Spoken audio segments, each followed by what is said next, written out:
Hello, and welcome to How to Kill. As promised, it is the E4, the T110 E4. Now, this tank is a little bit worse than, the E3 in terms of armor. There's a few more places that you can get through. Still, it's very, very armored, and because it has a turret, it can actually mitigate a lot of the damage, a lot of the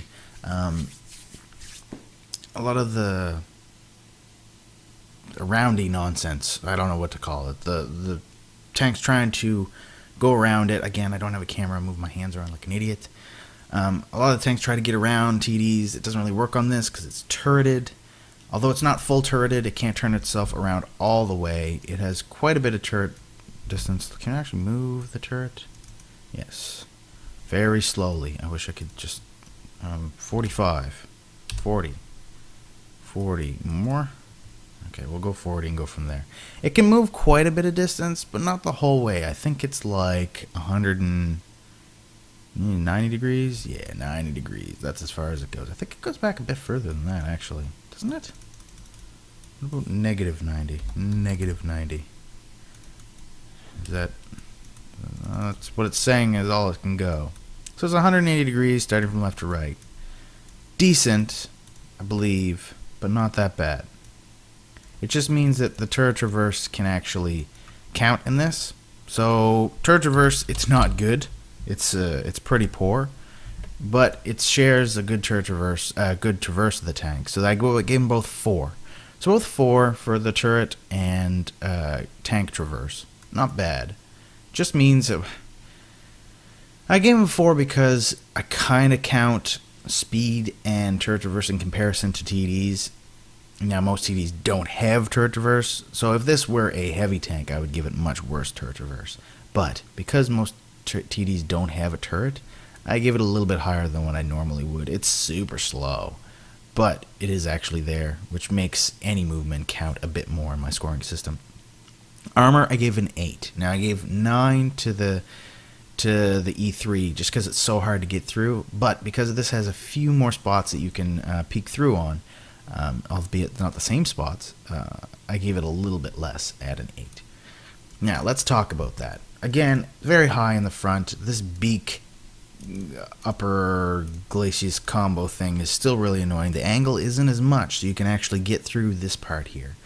The high armor and the high armor spots are not as much. These cheeks are only at 203. When you count angling and the fact that he can move his turret around to make sure you don't get any extra angling from those, I would weight it in battle a little bit more than that. I still don't aim for the cheeks unless I'm in with a tier 10 gun or with gold rounds. It's not going to really happen all that much. What else do we have? We have the lower plate. Again, there's a trick that I didn't know about until I looked up this. I was just aiming down here and I figured flat spots. Yeah, we'll hit that. See these things down here? I would always aim for that shit. I'd be like, man, why do I never hit on those things? It's because they don't fucking exist. They're not part of the damage model. What the fuck? Why would you do that? So I've been aiming for that. Like the Hetzer, you have those little spots in the front. I've aimed for those tons of times in low tier tanks. But apparently in these... doesn't exist. Those attachment parts onto the chassis do not belong to anything. We're adding the hull. I mean, they don't belong to anything. They're part of the model of the hull, but they ain't there.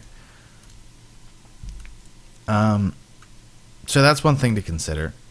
Hitting down here, yes, very good idea. Very low armor, 114. As you bump it up, let me get my thing open. Probably more like 160 or so. Counting the angle up here, 220-ish, counting the angle. Again, you have the around the sidey bits for when you go around the side at 76. Very easy to hit. Now, with this tank, you don't have a little hoop up here. There's no, that doesn't exist on this particular tank. The tops are very angled, hard to get through. But if you look at the undamaged model, that little commander's thing is hidden, and that thing doesn't exist either. I've tried to hit that before. That little thing, that should exist. It's there. I can see it. Why can't I hit it? Doesn't exist. Not even there. That's one thing to consider. But the main thing is the MG turret is weak. In the other tank, we're looking at like 200 plus, 300 plus with angles to get through that MG turret. On this thing, 128 on the sides, 128 up there from the front. That angle is a little bit more. What do they actually give it as? They give it as 76. We're looking at 128, this dude on the internet is saying.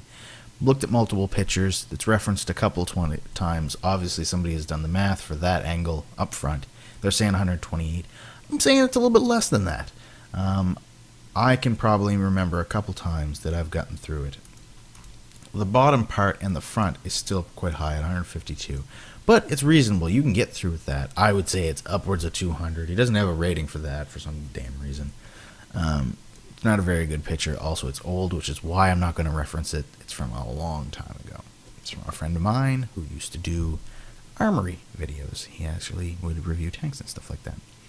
Unfortunately, his WordPress account, he closed the site down. Obviously, it was too much work. I can understand that because this is a lot of work. Aside from those normal things, around the back again is very easy. Around the back of these TDs are all easy to do because they have big boxy things in the back that have no armor whatsoever. You've got that big boxy thing, aim for it, you're going to get through. Again, with this tank, it's a little bit different because it's fast. Just like its cousin, the E4, or brother, rather. The E4, it's going to be able to turn around real fast. Even more so with this. Chances are you're not going to get around the back of it. That's how I have that fleshed out. But the one thing you got to consider is the fear factor. Now, I've given it a little bit lower. I gave it a fear factor of a 9. I don't find it as scary just because it has a few more spots.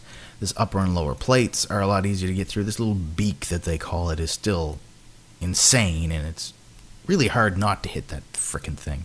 I hit it all the time. Most because the model and the actual thing itself, it's bigger than what it seems. You can't really see where it starts and ends because of the texture. Just try to aim for where just below the dark spot of the turret.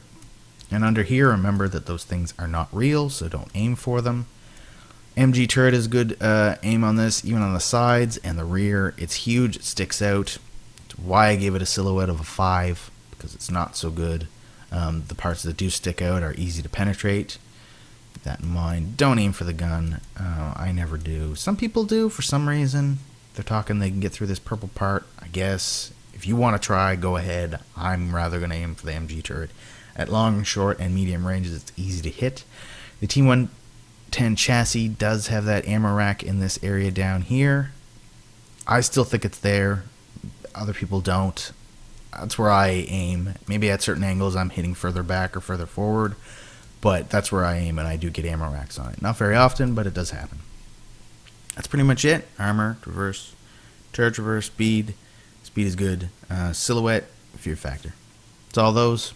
That's it. How we sum that up. A little bit of a shorter video just because a lot of the weak points up in the E3. Up next, I don't really know. We're going to take some time, and I'll think about some other tanks, make some more suggestions. Obviously, the E75 is something I want to do. T110 E5 is something I want to do. I'd like to hear some suggestions for lower tanks as well. I love doing these tier 10s, tier 9s, and stuff like that, but it's good to accommodate for everybody. The Matilda, I believe, and the Valentine, I believe, and the B2 is also something, and B1 I want to look at, both of those. Those are some lower down tanks. A lot of people are saying the E4, the Fat Sherman. Maybe we'll take a look at that. Anything else you guys want to see, let me know. Should I go over really easy to kill tanks? I mean, I can kill a bad chat. You just shoot it. It's all green. It's not that hard to kill. Should we include that? I don't really know. Seems like there aren't a whole lot of tanks that I have a lot of difficulty with, but maybe you guys do. Keep suggesting tanks, that's for sure. Until next time, I'm Zeus for How to Kill. Bye.